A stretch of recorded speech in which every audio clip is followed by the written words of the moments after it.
Welcome to everybody. Class 12 active passive चल रहे थे। अब एक्टिव पैसिव का आ गए हैं पार्ट 8 लेके, तो 8th पार्ट को देखने जा रहे हैं और बात चल रही है एक्टिव पैसिव में सम इम्पॉर्टेंट रूल्स की। कुछ महत्वपूर्ण नियम पढ़ने जा रहे हैं और कुछ महत्वपूर्ण नियम की अगर बात करें तो उनमें से अभी तक 3rd यानी 3 रूल कंप्लीट कर चुके हैं। तो ये भी बता दिया गया था कि देखो टॉपिक का नाम ही है सम इम्पॉर्टेंट रूल। जब टॉपिक का ऐसा नाम है तो इससे यही पता चलता है कि जो पढ़ाने जा रहे हैं इम्पॉर्टेंट है। क्लास 12 की बात करें तो क्लास 12 में पूछा गया है और पूछे जाने के साथ साथ पॉइंट ये बनता है कि टीचर्स लोग शायद क्या मतलब कि ऐसे रूल्स को बहुत कम बताते हैं, केवल 10% ही बताए जाते हैं, बाकी सब सिंपल करवा दिए जाते हैं। तो बात ये है और कुछ नहीं, महत्वपूर्ण तो है ही हैं। तो इसके जो 3 रूल देखे कि 3 रूल कंप्लीट किए, उसके बाद अब 4th देखना है और 5 देखना है। तो इन तीनों की पहले बात कर लेते हैं। ये जो 3 रूल देखे हैं इन 3 से भी ज़्यादा अब जो आज के रूल हैं महत्वपूर्ण हैं, यानी उन तीनों से ज़्यादा आज वाले महत्वपूर्ण होने वाले। इसीलिए नाम तो वही है टॉपिक का, क्या होगा कि सम इम्पॉर्टेंट रूल्स, उसी के अंतर्गत रूल नंबर 4 देखने जा रहे हैं और इनको अच्छे से समझते हैं। तो आइए स्टार्ट करते हैं। क्या कैसे परिवर्तन किस प्रकार होना है। तो स्टूडेंट शायद कुछ सोच भी नहीं सकते हैं कि क्या पढ़ने जा रहे हैं, लेकिन देख तो रहे हैं। देखने के साथ साथ क्या है, इसमें पहले बता देते, कुछ स्टूडेंट्स का पढ़ा होगा, उनको आनंद आएगा। कुछ स्टूडेंट्स पहली बार देखेंगे कि ऐसा भी कोई रूल होता है, उनको यही लगे कि ऐसा भी कोई रूल होता है, मैंने सोचा ना था। ये तक पॉइंट आएंगे। और जो कमज़ोर हैं उनको लेकर के चला गया है, तो उनके हिसाब से वीडियो बन रही, तो उन्हीं के हिसाब से देखते हैं कि कैसे करने वाले। तो देखिए क्या लिखा है, रूल नंबर 4 को स्टार्ट करते हैं।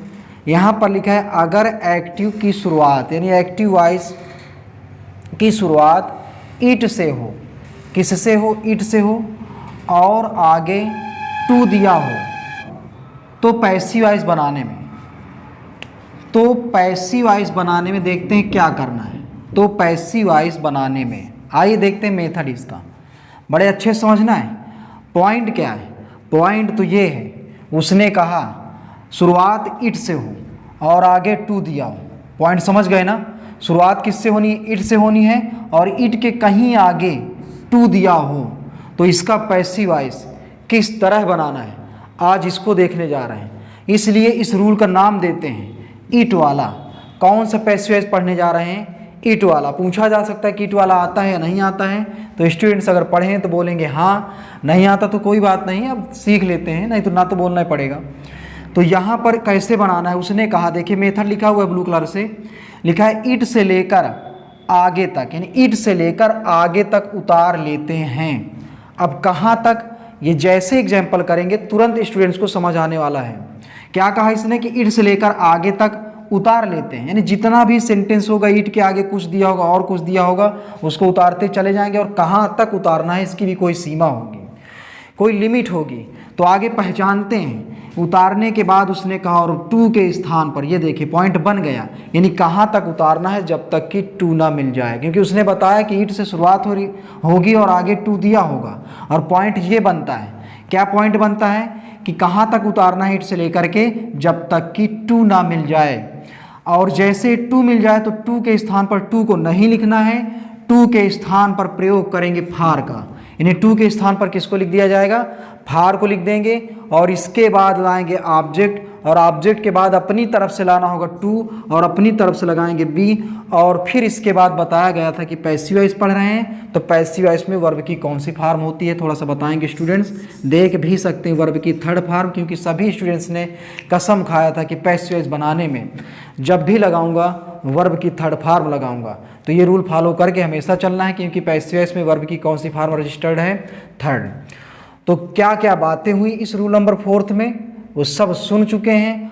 और रूल्स और मेथड तब तक कठिन लगते हैं जब तक एग्जाम्पल ना किया जाए, इसलिए स्टूडेंट्स के लिए 3 एग्जाम्पल इस बार दिखाए जाएंगे। और अगर 3 में ना आया तो फिर एक तो आएगा कैसे नहीं, यही देखना है। बिल्कुल आएगा, एक बार में आएगा, इसलिए एक एग्जाम्पल में ही आ जाएगा, 2 एग्जाम्पल भी कर देंगे। देखिए कैसे, उसने कहा क्या था कि रूल ने क्या कहा, शुरुआत इट से हो, तो देख पा रहे हैं शुरुआत किससे हुई है, इट से हुई है, और कहीं आगे टू दिया हो तो और आगे बढ़े, यानी इट इज टाइम टू, ये देखिए टू भी दिया है, तो पैसिव वॉइस बनाने में क्या करना है, मेथड है ब्लू कलर से, उसने कहा इट से लेकर आगे तक उतार लेते हैं, तो यहाँ पर इट से लेकर आगे तक उतार लेते हैं, और कब तक उतार लेते हैं, जब तक कि क्या ना आ जाए, टू। क्या बताया था उसने पॉइंट, कि जब तक टू ना आ जाए, और जैसे टू आ जाए तो टू के स्थान पर करने वाले हैं फार। उसने कहा ना कि टू के स्थान पर क्या कर दें, फार कर दें। ये जो टू लिखा है पैसिव वॉइस में, इसके स्थान पर कर देंगे फार, और फार के बाद ऑब्जेक्ट लाना है। तो इस सेंटेंस में ऑब्जेक्ट की बात करें, ये तो वर्ब है, लर्न मीन सीखना, ये तो वर्ब है, और वर्ब के बाद क्या आया करता है, सेंटेंस सबको पता है, वर्ब के बाद यानी मेन वर्ब के बाद आता है ऑब्जेक्ट। तो उसने कहा टू के स्थान पर फार तो कर ही देते हैं, इसके तुरंत बाद लाना है ऑब्जेक्ट, और ऑब्जेक्ट यहाँ पर क्या है, कंप्यूटर, तो कंप्यूटर पहले आ गया, और कंप्यूटर के बाद अर्थात ऑब्जेक्ट के बाद यूज करने वाले हैं टू का, टू कर दीजिए, फिर यूज करने वाले हैं बी का, उसको भी कर दीजिए, और लास्ट में लिखा है वर्ब की थर्ड फॉर्म। तो वर्ब स्टूडेंट्स पहचान चुके हैं, वर्ब यहाँ पर है लर्न, और लर्न का थर्ड फॉर्म लगाने वाले हैं, तो लर्न का थर्ड फॉर्म होता है लर्न टू। यहाँ तक देखा गया कि किस प्रकार से इट वाले का पैसिव वॉइस बनाते हैं। उम्मीद है बच्चों को एक ही एग्जाम्पल में समझ में आ गया होगा। अगर एक में नहीं आया है तो आइए दूसरा भी देखते हैं, अगर दूसरा नहीं आया है तो तीसरा भी देखते हैं, अगर तीसरा भी नहीं आया तो क्या यही करते रहेंगे, ऐसा नहीं है, आ जाएगा, दूसरे में ही आ जाएगा, और तीसरा इसलिए देखेंगे कि थोड़ा सा हट के होने वाला है, और स्टूडेंट्स को आनंद तभी आना चाहिए जब बात हट के हो। तो फिर से एक बार देखते हैं, उसने कहा इट से शुरुआत हो, है इट से शुरुआत, फिर आगे कहीं टू दिया हो, तो देख पा रहे हैं रेड कलर का एग्जाम्पल कि उसमें दिया है टू। कौन सा एग्जाम्पल देख रहे हैं इस बार, रेड कलर का एग्जाम्पल नंबर 2 है।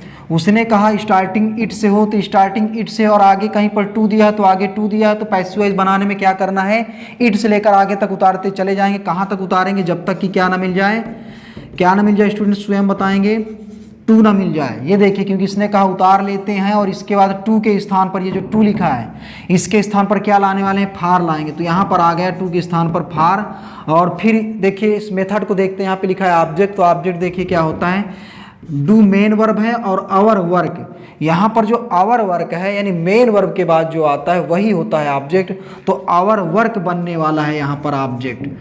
और ऑब्जेक्ट के बाद रूल यानी मेथड क्या कह रहा है, मेथड कह रहा है कि टू और बी लगाइए, तो स्टूडेंट्स क्या लगाने वाले हैं, टू और बी, और इसके बाद यानी टू लगाएंगे बी लगाएंगे। अगर उधर का ना दिखाई दे रहा हो ये वाला, तो यहाँ से देख लीजिए कि टू के बाद यानी ऑब्जेक्ट के बाद क्या लगाते हैं, टू बी, और ऑब्जेक्ट के बाद क्या लगाएंगे, टू बी। फिर लिखा है यहाँ पर वर्ब की थर्ड फॉर्म, तो वर्ब की थर्ड फॉर्म यहाँ पे वर्ब के आई थी डू, और डू का थर्ड फॉर्म होता है डन। कुछ इस प्रकार से देख पा रहे हैं स्टूडेंट्स लोग।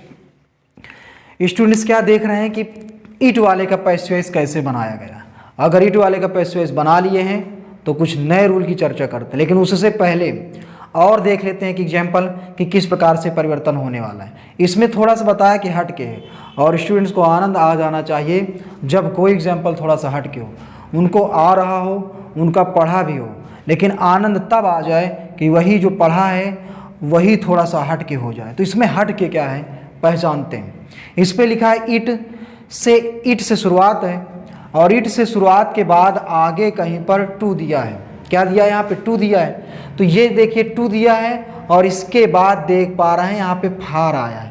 जो हट के बात कर रहे थे यही है इस एग्जाम्पल में कि यहाँ पर फार आया है। इसके पहले जो एग्जाम्पल किए हैं वहाँ पर फार नहीं आया था। तो आइए इसका पैसिव वॉइस किस प्रकार बनाते हैं तो देखते हैं।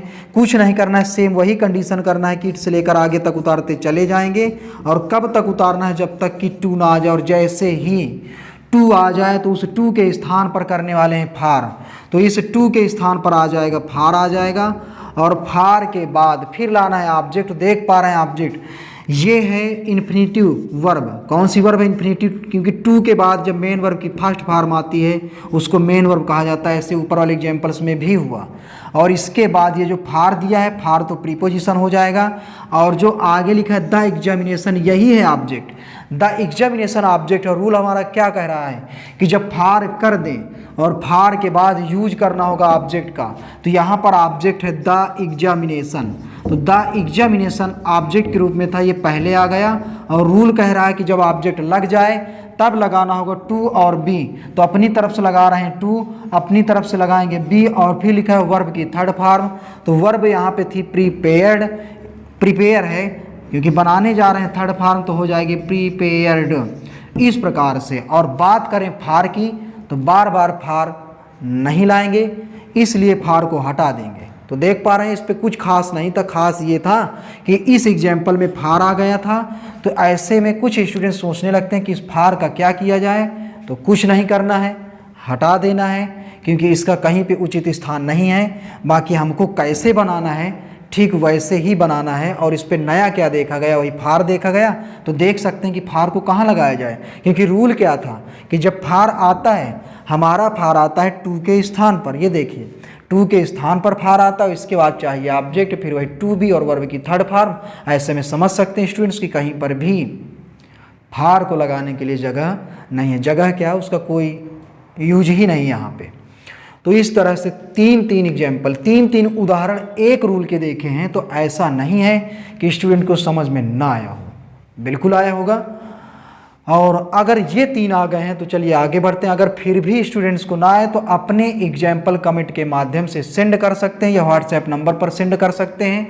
व्हाट्सएप नंबर होगा, ये लिखे दे रहे हैं यहाँ पे, इस पर सेंड कर सकते हैं। उसका तुरंत जो है सॉल्यूशन दिया जाएगा, सिर्फ 2 मिनट के अंदर अंदर दिया जाएगा, इससे ज़्यादा टाइम नहीं लिया जाएगा।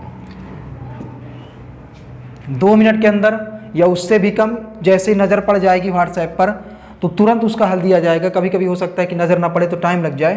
तो क्या बताया गया कि इसी तरह के एग्जाम्पल स्टूडेंट्स को करने हैं, और यदि फिर भी वो उस एग्जाम्पल को करने में अटक जाते हैं तो पानी पी लेंगे।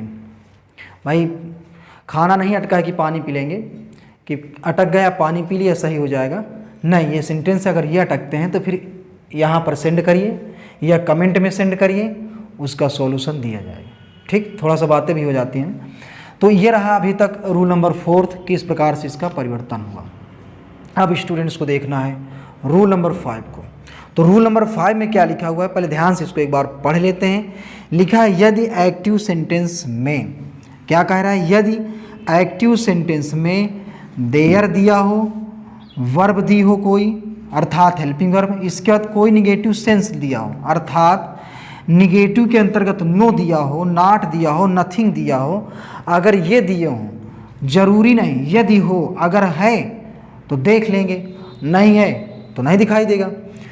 इसके बाद नाउन, कोई नाउन दिया, और नाउन जो है सब्जेक्ट के रूप में, यानी नाउन का मतलब क्या होता है, सब्जेक्टिव, सब्जेक्ट में हो, यानी नाउन दिया हो। कुल मिला के समझना है स्टूडेंट्स को कि सब नाउन दिया हो, और आगे टू दिया हो, वर्ब की फर्स्ट फॉर्म दिया हो, बस यहीं तक। कभी कभी हो सकता है और आगे आ जाए, लेकिन आने वाला नहीं है ऐसे सेंटेंस में कि वर्ब तक दिया हो, अर्थात टू धन वर्ब का मतलब क्या हो जाएगा, इन्फिनिटिव दिया हो।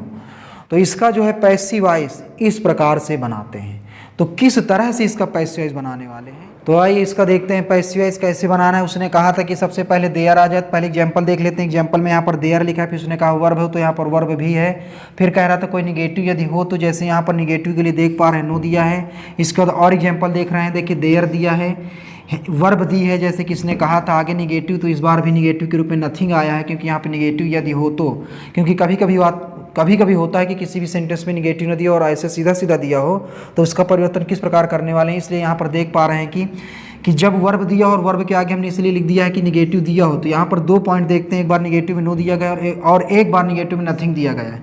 तो दोनों को ध्यान से देखना। और इसके तुरंत बाद नाउन को दिया हो, तो यहाँ पर देख रहे हैं नाउन, तो नाउन के साथ भी होता है, जैसे इस वाले सेंटेंस में एग्जाम्पल नंबर 1 में नाउन के साथ दिया हुआ है, तो चाहे जैसे दिया हो, क्योंकि अब यहाँ पे थिंग तो लगा है ना, देखिए नो तो, अच्छा देखो समझ लेते हैं स्टूडेंट्स, कंफ्यूज ना होना, कभी भी कंफ्यूज ना होने पाए इसलिए बताते हैं कि उसने कहा था कि निगेटिव कोई दिया हो, तो निगेटिव में बताए थे नो भी आ सकता है, नॉट भी आ सकता है, नथिंग वगैरह के कुछ भी आ सकते हैं। कुल मिला के नथिंग में देख पा रहे हैं कि नो तो लगा है कि नहीं लगा है।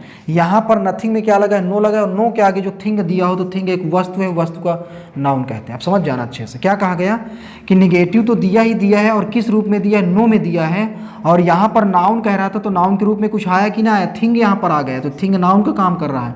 अब कंफ्यूजन ना आनी चाहिए स्टूडेंट्स को, नो निगेटिव सेंटेंस में निगेटिव हो जाएगा, और ये जो नाउन कह रहा था तो थिंग यहाँ पे जो है ये नाउन बन जाएगा। इसके बाद टू लिखा है तो टू लिखा है, इसके बाद वर्ब की फर्स्ट फॉर्म तो फर्स्ट फॉर्म। ठीक इसी प्रकार एग्जाम्पल नंबर फर्स्ट में भी है, नाउन दिया, नाउन के बाद टू दिया, वर्ब की फर्स्ट फॉर्म।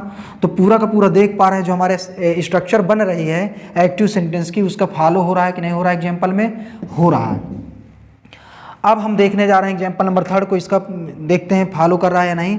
तो इसने कहा था कि सेंटेंस में देयर दिया हो तो यहाँ पर देयर दिया है, फिर वर्ब दिया हो तो वर्ब दिया है, फिर नेगेटिव सेंटेंस यदि हो तो इस बार नेगेटिव का कुछ नहीं, ना नो है ना नॉट है। ऐसे में इसके आगे कोई नाउन दिया हो तो यहाँ पर टाइम देख सकते हैं, टाइम को दे दिया गया। अब बताइए, फिर इसके बाद टू दिया है तो यहाँ पर टू भी दिए, और स्टडी दिया है वर्ब की फर्स्ट फॉर्म, तो यहाँ पर वर्ब की फर्स्ट फॉर्म स्टडी भी है। तो जा रहे हैं इसका पैसिव वॉइस बनाने, तो मेथड सबसे पहले पढ़ लेते हैं तभी इसका पैसिव वॉइस बना पाएंगे। तो देखिए किस तरह से बनना है। तो यहाँ पर उसने सबसे पहले कहा अगर पैसिव वॉइस बनाना है तो देखिए कैसे बनाते हैं, कि किस तरह से बनाते हैं, देख पा रहे हैं, मार्कर ले लेते हैं। यहाँ पर सबसे पहले उसने कहा मेथड देखिए ध्यान से, देयर ही लगा देंगे। तो सबसे पहले लगाने वाले हैं देयर, देयर के बाद वर्ब लगाएंगे तो वर्ब यहाँ पर क्या है, इज। फिर इसने कहा निगेटिव यदि हो तो इस पे था तो नो लगा दीजिए। फिर इसने कहा ध नाउन, नाउन है तो यहाँ पर मनी भी लगा दीजिए। तो यहाँ पर फिर इसके आगे और बढ़े तो उसने कहा कि टू लगा दीजिए, तो चलिए टू लगा दिया गया। फिर उसने कहा बी लगा दीजिए, तो बी लगा दिया गया। और फिर वर्ब की थर्ड फॉर्म लगा देना है, मेन वर्ब की। तो थर्ड, ये जो बाई था, बाई का थर्ड फॉर्म हो जाएगा बाट। ये देखिए कुछ नहीं था इस एग्जाम्पल में, कुछ भी नहीं था, पूरा का पूरा वैसे ही उतारना था। देखिए कैसे जो एग्जाम्पल आया, देयर इज नो मनी, पूरा का पूरा यहाँ तक उतारा गया कि नहीं, देयर इज, या नॉट कैसे आ गया, यहाँ पे नो है, क्या कैसे होना है कि देयर इज नो मनी, और इसके बाद टू भी है तो टू भी है, इसके बाद बी के बाद बस बी लगा के वर्ब की थर्ड फॉर्म कर देना है। सीधा सीधा समझना क्या है कि पूरा का पूरा उतारना है और सिर्फ बी लगा के वर्ब की थर्ड फॉर्म कर देते हैं। कैसे देखिए, पूरा का पूरा उतारिए, मेथड भी ना एक बार तो काम चल जाएगा अगर लर्नर रहेगा। क्या करना है कि जैसे वैसे उतार देते हैं। देयर इज, यहाँ पर नथिंग लिखा है तो नथिंग लिख दीजिए, और नथिंग के बाद टू भी लिख दीजिए, और टू के बाद अपनी तरफ से बी लगाना, जैसे कहा ना कि बी लगा के वर्ब की कौन सी फॉर्म कर देना है, थर्ड। तो ये देखिए गेन है, गेन का हो जाएगा थर्ड फॉर्म, ये होते हैं देयर वाले। तो देयर वाले ऐसे बदले जाते हैं। एक ये है, इसको भी क्या करना है, टू तक उतार डालिए। क्या लिखा है देयर वाले में, देयर इज, फिर लिख देंगे टाइम, यहाँ पे लिखा है टाइम तो टाइम लिख दीजिए, और टाइम के बाद टू लिख दीजिए, अपनी तरफ से बी लगा के वर्ब की थर्ड फॉर्म कर देंगे। तो स्टडी का थर्ड फॉर्म होता है स्टडीड, स्टडीड इस तरह से होता है।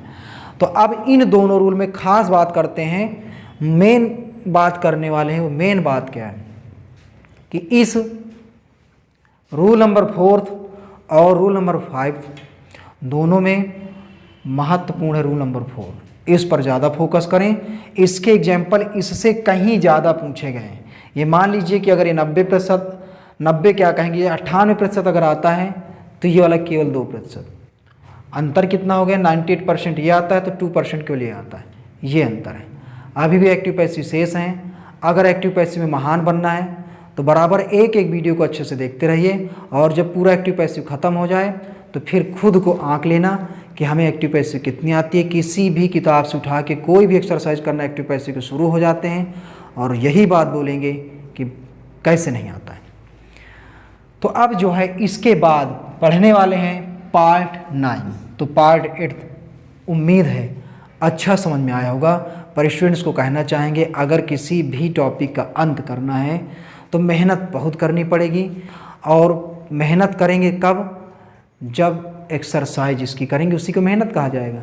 इसलिए इस तरह के सेंटेंस को ढूंढ ढूंढ के करिए, और अगर नहीं आते हैं तो बता दिया कि इनका हल मिलने वाला है। कैसे मिलेगा स्टूडेंट स्वयं जान चुके हैं। ठीक है, अब आगे बढ़ते हैं।